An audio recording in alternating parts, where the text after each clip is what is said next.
La famille, bonjour à tous, j'espère que vous allez bien et que vous avez passé une bonne journée. On se retrouve aujourd'hui pour une petite vidéo actualité Real Madrid et une actualité pas des moindres. Comme vous le voyez, Kylian Mbappé, selon un média britannique, serait la priorité du Real Madrid et ce dès cet été. Donc ce média britannique du nom de Télégraphe, je ne sais pas ce qu'ils ont fumé ou d'où ils ont pris leurs sources, mais à mon avis, ce qu'ils disent, c'est n'importe quoi. Et on va démonter, décortiquer le truc, on va donner notre point de vue et vous me direz vous ce que vous en pensez.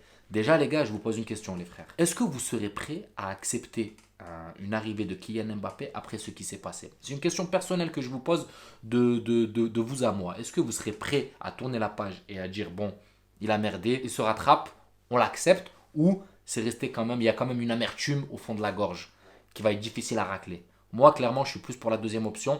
Maintenant, on va donner notre point de vue. Donc déjà, les gars, connaissant Florentino Pérez, vous pensez vraiment qu'il serait prêt à mettre 250 millions actuellement après avoir acheté Hendrick 60 millions, après avoir rapatrié Fran Garcia aux alentours de 5 ou 10 millions, après avoir mis 120 millions sur la table pour Jude Bellingham sur un transfert qui est pratiquement acté, et en sachant que tu as encore des trous à quelques postes, les latéraux et tout ça, parce que Kamavinga, il ne va pas rester latéral gauche éternellement. Et latéral droit, Carvajal, on sent que voilà, c'est la fin de course pour lui. Connaissant Florentino Pérez, quelqu'un qui est maître de ses dépenses, maître de son budget, qui a géré la crise Covid à merveille, où le Real s'en sort plutôt bien niveau finance, vous le voyez venir et pour un coup de folie, poser 250 millions pour la doublure à Benzema, même si c'est à long terme. Mais après tout ce qui s'est passé, moi, franchement, les gars, sceptique.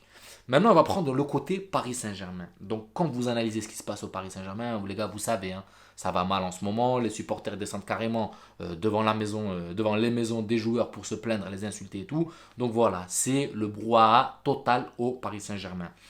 Est-ce que c'est un point positif pour mettre Kylian Mbappé sur le marché des transferts? Bien sûr que non. Ils vont mettre tout ce qu'il y a autour, mais pas Kylian Mbappé parce que c'est le projet central du Paris Saint-Germain. Maintenant, lui-même, le joueur, je pense qu'il doit nouer des regrets, les gars. Je pense qu'il doit regretter, se mordre les doigts d'avoir prolongé au Paris Saint-Germain parce qu'il s'attendait à un projet sportif. Le projet sportif n'a pas été acté et ça a été même pire. Ça a été une des pires saisons du Paris Saint-Germain.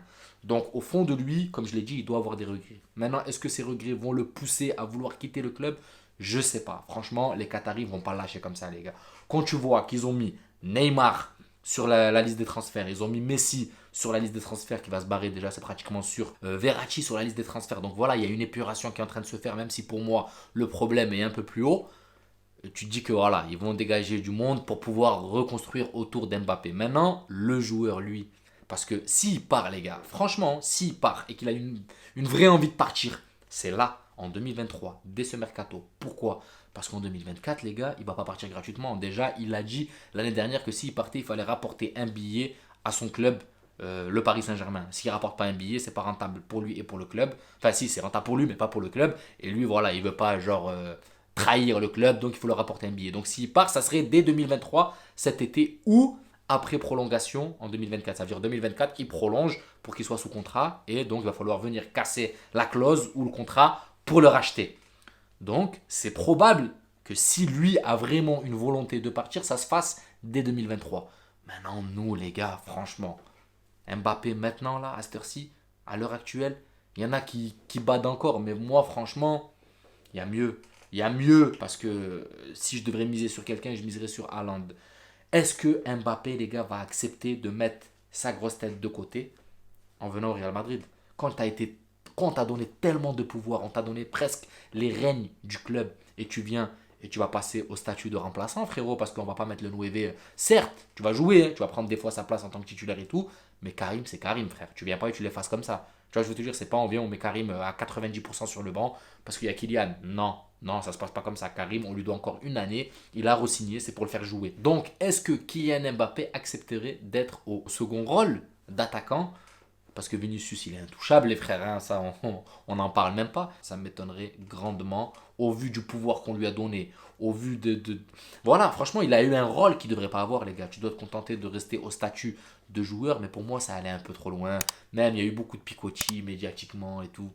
Voilà, franchement, le Paris Saint-Germain, c'est pas pour manquer de respect, mais il perd un peu de sa richesse, de ce que c'était ce club avant. Moi, franchement, le Paris Saint-Germain, c'était à une époque où, franchement, l'époque Zlatan, c'était les meilleurs de ce que je connais, hein, de mon humble Année d'existence, moi ce que j'ai aimé c'est l'époque Zlatan. Les anciens te diront nous, il y a eu encore une époque merveilleuse avant. Mais franchement, après Zlatan, après Laurent Blanc, ça a commencé un peu à partir en live. Après Laurent Blanc, ça a commencé à partir en live. À l'arrivée des grosses stars, ok, tu veux mettre un club au devant de la scène, mais pour moi, ça a commencé à partir en live. Le club est plus sur le marketing commercial du club, sur voilà, mettre le club au devant de la scène marketing, plus que projet sportif. Parce que tous les projets sportifs qu'ils ont essayé, ça aboutit à rien. D'année en année, c'est de pire en pire. Cette année, enfin par rapport à l'année dernière, tu pouvais dire, avec Mauricio Pochettino la dernière année, tu pouvais pas dire que ça allait pire. Et en fait, ça a été encore pire. Ça a été encore pire. Ils peuvent encore perdre le titre, les gars. Ils peuvent encore perdre le titre. Donc, tu sais pas comment ils font, mais d'année en année, c'est pire. Alors qu'il y a un effectif de psychopathes, mais il est très très mal géré. Après, voilà, c'est peut-être plus haut que les coachs actuels qui viennent, qui défilent les uns après les autres. Parce que ces coachs-là, quand ils partent juste après dans d'autres clubs, ben, tu comprends pas. Tuchel qui gagne la Ligue des Champions, Unai Emery qui gagne l'Europa, tu comprends pas. Donc, pour moi, le problème, il est à l'intérieur du club. Maintenant, est-ce qu'Mbappé s'est rendu compte de ça? Est-ce qu'il sait que le problème, il est plus haut? Il sait qu'il va falloir faire une épuration plus haut et elle ne sera pas faite. Il a beau avoir les rênes du club, faire cette épuration plus haut, ça ne sera pas possible. Donc, ça peut peut-être précipiter son départ. Maintenant, nous, les gars, est-ce qu'on serait prêt à l'accepter? Et c'est la question que je vous ai posée dès le début. Est-ce qu'il y en a de ceux qui me suivent, les gars, des abonnés que j'ai, ou d'autres, hein, est-ce qu'il y en a au jour d'aujourd'hui qui accepteraient de voir Kylian Mbappé comme si de rien n'était? Ou quelle serait la chose qui ferait que vous lui pardonnerez ce qu'il a fait? Parce que c'est quand même quelque chose, les gars. Moi, franchement, je ne l'ai pas digéré. Et même des fois, il m'émerveille quand je le vois en équipe de France. Je dis, ah ouais, franchement, quand même, il a du level. Ou quand je regarde quelques matchs de temps en temps du Paris Saint-Germain, tu te dis, ah ouais, c'est quand même quelque chose ce joueur. C'est quand même quelqu'un qui a un très très haut niveau, un très fort potentiel. Mais tu te dis quand même, il nous a mis un couteau dans le dos. Donc, moi, je suis divisé et je tire plus vers le non. Non. Prendre notre temps, attendre un petit peu, que oui, les bras ouverts, viens Mbappé, t'es accueilli à cœur ouvert. Non, franchement, les gars, moi, je vais pas vous mentir, c'est encore un peu de travers. Et j'aimerais avoir votre avis, les gars, vous en pensez quoi? J'ai déjà fait une vidéo sur ce sujet-là où j'étais encore à chaud, hein, vraiment énervé de ce qui s'est passé. Donc, c'était non catégorique. Maintenant, avec le temps, ça va faire un an. Là, on rentre sur la deuxième année. Est-ce que vous serez prêt à pardonner? Donc voilà, les gars, franchement, The Telegraph, leurs sources, je ne sais pas où ils sont allés la chercher. Mais pour moi, c'est très très peu probable que tu vois un Mbappé débarquer au Real Madrid dès cet été. Parce que je pense que ça foutrait quand même un peu le bordel dans l'effectif. Lui, il aime jouer ailier gauche.